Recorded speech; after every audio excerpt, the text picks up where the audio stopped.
Bonjour Pascal Dehaze. Bonjour. Vous êtes le secrétaire général de la Fédération du Secours Populaire de Haute-Marne. 2024 a été une année riche pour le Secours Populaire avec des événements comme le passage du Tour de France, mais aussi bien sûr le passage de la Flamme Olympique, un événement finalement qui était donc riche en initiatives pour vos bénéficiaires. Oui, tout à fait. C'est-à-dire que à l'occasion donc de l'organisation des Jeux Olympiques en France, du passage de la Flamme Olympique dans le département, ça a été l'occasion de multiplier un certain nombre d'événements à l'intérieur de l'événement, comme par exemple le fait de permettre à des personnes d'aller voir des compétitions se plaçant dans le cadre des Jeux olympiques ou paralympiques. Ça a été aussi l'occasion de faire un séjour vacances pour des jeunes autour de la thématique des Jeux olympiques. Et ces jeunes ont pu visiter un certain nombre de sites de préparation d'une part, et sont allés à Lyon pour un match de foot. Voilà. Ouais, toujours dans le lien des Jeux Olympiques. On en parle justement, on parlait, j'ai l'impression, des bénéficiaires, de personnes accueillies, parce que c'est vraiment la raison d'être, vous, du Secours Populaire, c'est d'accueillir des personnes dans le besoin, des personnes qui ont des besoins, mais qui peuvent être très, très divers, de besoins, et d'ailleurs vous accompagner sur la culture, sur les vacances, comme vous venez de le dire à l'instant. Oui, tout à fait. C'est très important pour nous d'avoir cette notion de personnes accueillies et non pas de personnes bénéficiaires, parce que nous recherchons l'équilibre dans la relation. Ouais, un vrai lien Quand on social. est bénéficiaire, on dépend de celui qui donne. Ouais. On n'est pas dans cette démarche au Secours Populaire, on est dans une démarche d'équilibre.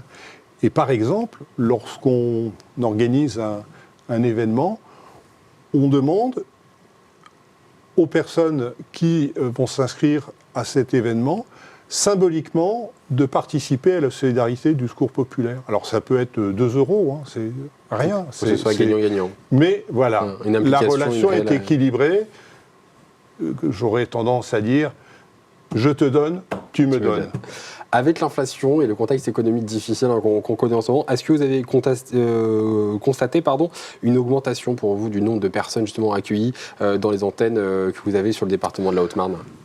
Alors la grosse augmentation a eu lieu à la sortie du Covid.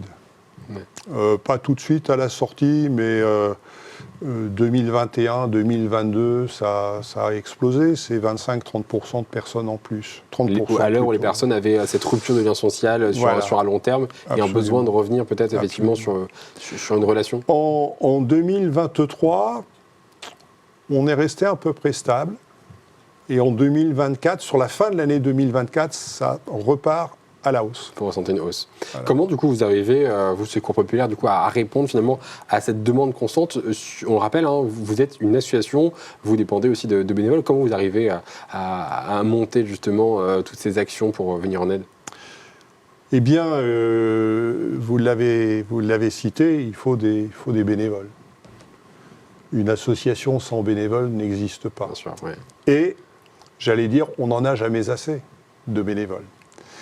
Donc c'est important et à cet égard, je pense que je suis heureux d'être avec vous ce soir parce que ça me permet d'une certaine manière de lancer un appel au bénévolat, bien sûr, sur tout le département et même toute la France, hein, si effectivement si nous regardent veulent s'investir aux côtés du Secours Populaire, qu'ils n'hésitent pas à le faire, c'est ça votre message. Absolument, et on a énormément de choses différentes à faire au sein de l'association. Il y a toute une grande diversité de tâches à accomplir, ce qui fait que chacun peut y trouver son compte en fonction de ce qu'il souhaite faire et en fonction de ses savoirs. Parlons justement des actions. On a parlé à l'instant d'une action d'événement dans l'événement. C'est le terme que vous avez utilisé en préparant cette interview, d'événement dans l'événement, grâce à ces 2 événements sportifs qui vont traverser la Haute-Marne et la France.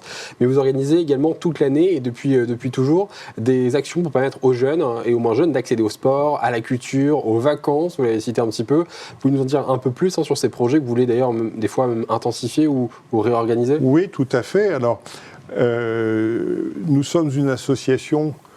On se considère comme des généralistes de la solidarité. Oui. Donc bien évidemment, la solidarité, elle peut être alimentaire, mais pas seulement, mais pas que.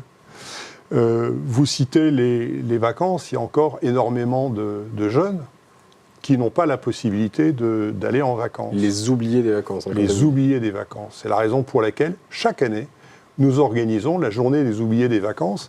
Et en 2024, Cela a permis à 235 enfants, accompagnés d'un membre de leur famille ou de leurs proches, 235 au Marnais, hein, on est d'accord. 235 au Marnais. Vous montrez le chiffre qui est quand même important sur le département. On a affrété 6 autocars et on a emmené toutes ces personnes pour une journée à Walligator, au parc d'attractions de Walligator. C'était au mois d'août dernier. C'était fin août, oui, absolument. 300 personnes au total avec les accompagnants. Ouais. C'est du coup une action qui a permis de redonner le sourire à ces 300 personnes, on est d'accord, hein?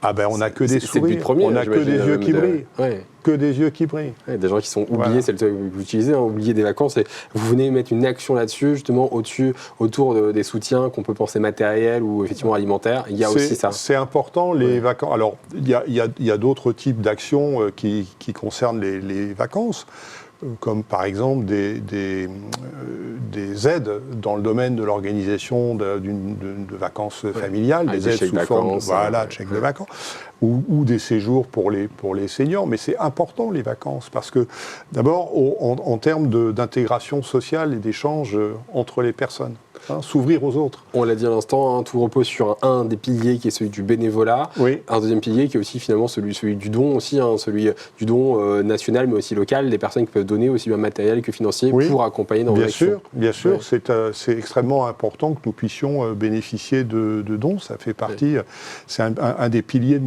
notre financement, et donc à cet égard, les temps sont un peu durs. Un grand projet vous attend en 2025. En tout cas, est-ce que s'il y en avait un à garder, ce serait lequel? Alors, en 2025, oui, on a un grand projet. D'ailleurs, un projet pour lequel nous avons déposé un dossier dans le cadre du programme, cette fois-ci national, qui s'appelle « Mieux manger pour tous ». Et donc, le projet que nous avons déposé consiste à organiser ce qu'on appelle des marchés populaires. Et dans ces marchés populaires, ce seront des marchés qui seront ouverts à tous, qui ne seront pas réservés à un public particulier. Donc c'est un marché où tout le monde pourra aller faire ses courses. Ça, c'est la première caractéristique. C'est un marché qui permettra aux personnes qui ont des difficultés économiques d'accéder aux produits. Des bons produits. C'est un marché dans lequel on aura que des producteurs locaux. Ouais, en plus. J'ai coutume de dire, deuxième action, il n'y a pas de citronnier en Haute-Marne, il n'y aura pas de citron sur le marché, hein, mais on fait d'autres choses et d'autres belles et bonnes choses en Haute-Marne. Et au-delà de l'accès à de l'alimentation, nous sommes en train de constituer un tour de table de partenaires pour qu'il y ait également, j'allais dire, des stands qui permettent d'accéder à des services, par exemple. Des renseignements, des services, des actions. Ouais. Absolument. Bon, le secours populaire, on l'a compris, intervient effectivement toute génération, tout au Marnais pour vous en tout cas, avec tous les Français. On peut vous trouver effectivement rapidement grâce à vos antennes un petit peu partout sur le département pour vous dans les grands bourgs du département, on a dit Langres, Saint-Dizier, Chaumont, également Bourbonne-les-Bains et Joinville.